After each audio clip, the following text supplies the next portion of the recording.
Saya akan menyentuh beberapa perkara dalam perbahasan saya, perkara yang berkaitan dalam sektor perkhidmatan kesihatan negara terutamanya, yang mana saya amati masih lagi memerlukan reformasi dan transformasi secara menyeluruh, memerlukan peruntukan yang besar. Saya mengambil kesempatan ini untuk mengucapkan tahniah kepada Kementerian Kesihatan Malaysia mendapat peruntukan perbelanjaan yang kedua tertinggi, 45.2 bilion ringgit berbanding 41.2 bilion ringgit pada tahun yang lalu. Bagi saya ianya bukan sahaja perlu dilihat daripada jumlah peruntukan, tetapi perancangan dan pelaksanaan program dan projek, dan hasil daripada peruntukan itu memberikan impak kepada kesejahteraan rakyat. Penyasaran subsidi kesihatan awam, pengecualian subsidi golongan berpendapatan tinggi dijangka akan menyumbang kepada perkhidmatan kesihatan lebih baik di Hospital Kementerian Kesihatan Malaysia. Pertanyaan saya, adakah apa-apa kajian yang dilakukan? Berapa ramai T15 yang datang mendapatkan rawatan di Hospital KKM, dan berapa jangkaan pendapatan daripada Hospital KKM dan dengan pelaksanaannya? Isu perkhidmatan kesihatan masih lagi membelenggu KKM. Kesesakan di klinik dan juga Hospital KKM, kekurangan tenaga kerja pakar, pegawai perubatan, jururawat dan kumpulan sokongan yang lain, termasuklah prasarana dan infrastruktur klinik dan hospital yang masih belum lagi sempurna dan daif, peralatan yang tidak mencukupi dan yang usang dan sebagainya. Saya ingin bertanya kepada apakah status program rintis lanjutan masa di Pusat Kesihatan dan skim perubatan madani bagi mengurangkan kesihatan, pusat kesihatan dan hospital KKM. Kerana selihat pada buku belanjawan pada kali ini diuntukkan lagi 100 juta ringgit untuk program skim perubatan madani yang mana pada tahun ini telah diberhentikan disebabkan kekurangan peruntukan untuk menampung program tersebut.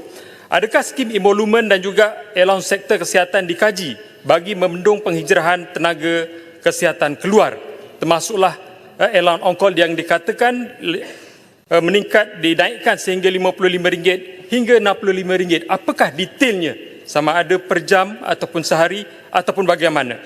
Dan saya juga mempunyai satu file permohonan daripada jururawat yang saya kira mereka memohon untuk dikaji emolumen, gaji dan allowance mereka, sebab sebahagian daripada mereka kini sudah memiliki ijazah. Apakah usaha untuk mengelakkan penghijrahan mereka ini keluar dari Malaysia termasuklah ke Timur Tengah, dengan ihsan kerajaan meningkatkan gaji minimum daripada 1,500 kepada 1,700, saya harapkan ini dapat dipertimbangkan. Isu buli di kalangan pejabat awam, situasi yang berlaku ini boleh menjadikan suasana kerja yang tegang, merisukan emosi dan juga kerja yang menekan. Ini yang memungkinkan kejadian-kejadian kes buli di kalangan petugas-petugas kesihatan. Ekoran daripada isu buli yang saya bangkitkan dalam soalan MQT yang lalu, saya mendapat maklumat beberapa lagi. Maklumat yang melibatkan isu buli yang dikatakan di salah sebuah hospital KKM di Semenanjung Malaysia, di Jabatan Patologi yang melibatkan mikrobiologis yang mempunyai idea untuk membunuh diri dan mendapat rawatan psikiatrik. Saya dimaklumkan ada laporan polis dan juga laporan kepada pejabat PMX dan juga pejabat Menteri Kesihatan seawal Julai 2023. Apakah tindakan yang diambil dan bagaimanakah ianya diuruskan? Dan saya mengharapkan jawatan kuasa bebas yang ditubuhkan untuk menyiasat isu buli ini membuat siasatan secara menyeluruh. Selenggaraan dan naik taraf prasarana kesihatan, sejumlah peruntukan 1.35 bilion bagi tujuan membaiki tandas hospital yang uzur dan wad yang usang pada tahun 2025. Naik taraf klinik daif 300 juta pada tahun 2025 dinaikkan berbanding dengan tahun 2024. Saya ingin tahu apakah status projek baharu yang dirancang membangunkan pada tahun ini, termasuklah baik pulih 400 sebuah klinik uzur dan dengan peruntukan RM300 juta. RM766 juta untuk perolehan peralatan perubatan beyond economic repair dan lain-lain. Sebagai contoh, saya nak mengambil picture di sini lawatan daripada jawatan kuasa pilihan khas kesihatan ke Hospital Bauk. Kita mendapati bangunan pejabat kesihatan Bauk yang berusia 72 tahun kini dalam keadaan yang uzur dan tidak selamat dan perlu diganti, dan kita maklumat bahawa ada peruntukan 500 ribu ringgit ini diuntukkan untuk baik pulih, dan kekhawatiran kita dalam keadaan yang uzur ini mungkin ia akan menyebabkan pembaziran kerana ia memerlukan satu pejabat kesihatan yang baru. Begitu juga lawatan ke Pusat Jantung Sarawak dan menghadapi masalah dengan peralatan dan mesin perubatan yang usang. Seperti kebanyakan mesin eko yang digunakan berusia lebih daripada 14 tahun perlu diganti, dan autoclave dan hadlang mesin yang memerlukan penggantian untuk memastikan proses sterilisasi dan pembedahan jantung berjalan dengan lancar dan selamat. Berkaitan dengan akta produk merokok demi kesihatan awam, pertamanya saya ingin mengucapkan tahniah kepada Yang Berhormat Menteri Kesihatan dan juga KKM yang telah menguatkuasakan akta produk merokok demi kesihatan awam, akta 852 pada 1 Oktober yang lalu. Tahniah kepada kementerian kerana mengeluarkan 89,054 notis melibatkan nilai kompaun 24.5 juta pada tempoh 9 bulan pada tahun ini bagi kesalahan merokok di tempat larangan, meningkatkan berbanding dengan notis yang dikeluarkan pada tahun yang lalu. Soalan saya, adakah ini bermakna program advokasi rokok selama ini gagal? Saya harap bukan hanya RM compound yang menjadi fokus matlamat akhir, tetapi pendidikan dan kesedaran rakyat yang kita dambakan. Isu advokasi atau pendidikan kesihatan ini bukan satu perkara yang mudah yang sekian lama telah dilakukan oleh KKM. Saya mencadangkan kepada kerajaan sekiranya kita boleh berhemah dalam memberikan dengan pemain industri dalam penguatkuasaan pendidikan yang akan dilaksanakan secara berfasa.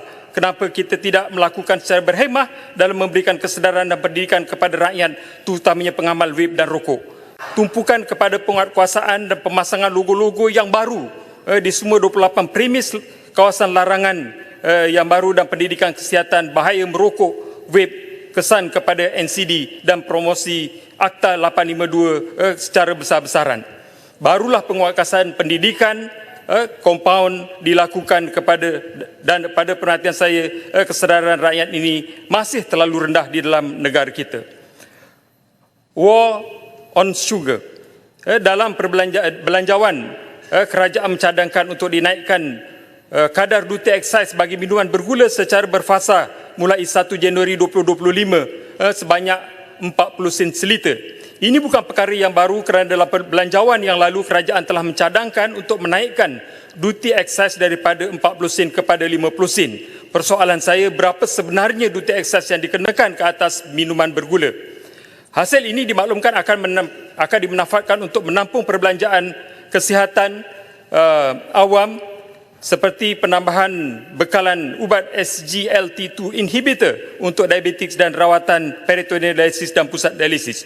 Cuma saya ingin bertanya kepada apakah sebenarnya pendekatan kita dalam memerangi penggunaan gula, war on sugar ini? Kekhawatiran saya, kerajaan memberikan persepsi yang tidak betul kepada rakyat di luar sana, terutamanya apabila di Parlimen ini Yang Berhormat Tuan Speaker mengumumkan hari Rabu No Sugar Day di Parlimen. Bagi saya ini tidak tepat dan agak ekstrim.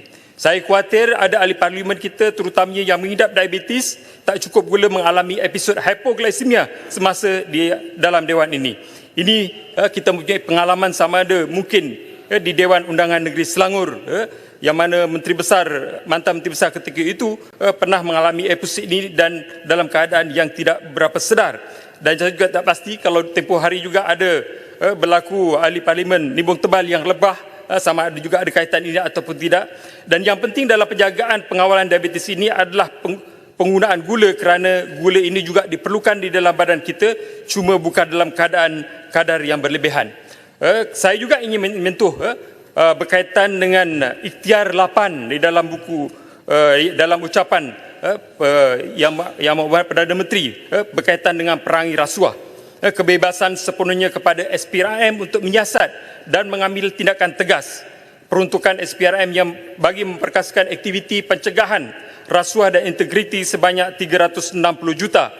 Saya menghormati pendirian PMX dalam meletak posisi penting dalam entiti kerajaan GLIC dan juga GLC berdasarkan kepada kelayakan profesional, bukan berasaskan politik semata-mata, dan perlu dilihat juga daripada sudut integritinya. Baru-baru ini saya mendapat maklumat bahawa ada pemimpin sebuah parti yang didakwa menyalahgunakan kuasa untuk menggunakan dana pusat hikmat bagi tujuan peribadi walaupun sumbernya bukan dana kerajaan. Ini isu dalaman ini sebenarnya saya tidak berminat untuk campur tangan, namun apa yang merisaukan saya, walaupun beliau adalah pemegang kepada ijazah pentadbiran perniagaan yang telah dilantik dalam satu entiti kerajaan, Lembaga Pelabuhan Kelang sebagai pengurusi, juga dimaklumkan bahawa SPRM telah selesai membuat siasatan dan failnya sudah berada di Pejabat Peguam Negara. Mengenali beliau, saya tidak yakin dakwaan tersebut, tetapi biarlah ia dibuktikan dan diadili. Saya ingin bertanya kepada kerajaan dan mungkin Menteri Pengangkutan sendiri, apakah status ataupun kepada kes ini. Untuk yang akhirnya saya ingin menyentuh beberapa isu di Parlimen Kuala Langat. Pertamanya kepada Kementerian Pendidikan Malaysia untuk melihat isu kesesakan sekolah-sekolah di Kuala Langat, termasuklah di Sekolah Kebangsaan Kebun Baru, Sekolah Kebangsaan Jinjarum, Sekolah Kebangsaan Bukit Canggang, Sekolah Kebangsaan Saujana Putera dan lainnya. Sekolah Saujana Putera ini baru sahaja dibuka dan saya kira perkeperluannya begitu besar.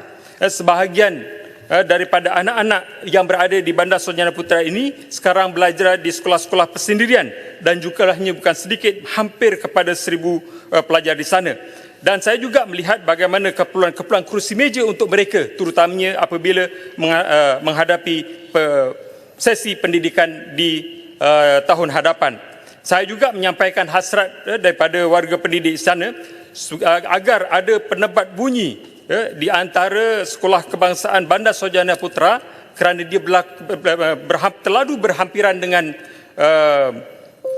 lebuh raya dan juga tol di situ yang saya kira mengganggu pembelajaran kepada anak-anak kita di sana. Saya juga ingin mengambil kesempatan di sini untuk mengucapkan tahniah kepada salah seorang daripada atlet yang berasal daripada Sejangkang Kuala Langat yang menjadi Ratu Pecut Sukma Sarawak 2024, iaitu Nur Afrina Batrisya Rizal yang memenangi juara 100 meter, 200 meter, 4x100 meter dan pecah rekod Sukma 100 meter dan 200 meter. Saya mengharapkan Kementerian Belia dan Sukan dapat melihat bagaimana hasil daripada anak-anak ataupun keterlibatan di Kuala Langat dalam bidang sukan ini, supaya ada inisiatif untuk membantu menaik taraf stadium Jugra di Kuala Langat. Jadi untuk akhirnya saya nak juga mendapat respon daripada kementerian yang terlibat berkaitan dengan projek tebatan banjir, iaitu naik taraf pantai Murib dan projek pemecah ombak di situ. Saya dimaklumkan ada pindaan kepada plan pembangunan, apakah puncanya dan apakah kesan kepada kos projek yang dijalankan ini. Terima kasih Puan Timbalan Speaker.